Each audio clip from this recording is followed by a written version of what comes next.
మనం విజయవాడ దగ్గరలోని కొండపల్లి కోట దగ్గర ఉన్నాము. ఈ కోట 10వ శతాబ్దంలో రెడ్డి రాజులు ఒకరైన వేమారెడ్డి అనే రాజు కట్టించింది. దీన్ని 16వ శతాబ్దంలో మొఘల్ రాజులు స్వాధీనం చేసుకొని దాన్ని జైలు అప్డేట్ చేశారు. తర్వాత మళ్ళీ 16వ శతాబ్దంలో శ్రీకృష్ణదేవరాయలు మళ్ళీ స్వాధీనం చేసుకున్నారు. శ్రీకృష్ణదేవరాయలు కూడా పరిపాలించిన కోట ఇది. చాలా అంటే చాలా బాగుంది. లోపల జైలు కానీ, స్ట్రక్చర్ కానీ, కట్టిన స్ట్రక్చర్ కానీ, ఆ లోపల ఉన్న బొమ్మలు కానీ, శిల్పకళ కానీ చాలా బాగుంది. విజయవాడ దుర్గమ్మ తల్లి దర్శనానికి వచ్చిన వాళ్ళు చాలామంది అలా వచ్చి అలా వెళ్ళిపోతున్నారు. ఒక హాఫ్ డే ఇట్లా టైం తీసుకొని ఈ కోటకు వచ్చి చూసేయాలండి. చాలా అంటే చాలా బాగున్నాయి. ఖచ్చితంగా రండి ఒకసారి.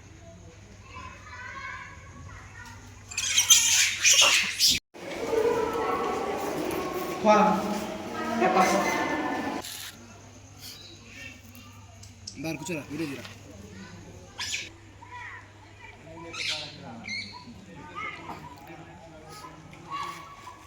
ఇక్కడే ఉన్నాం.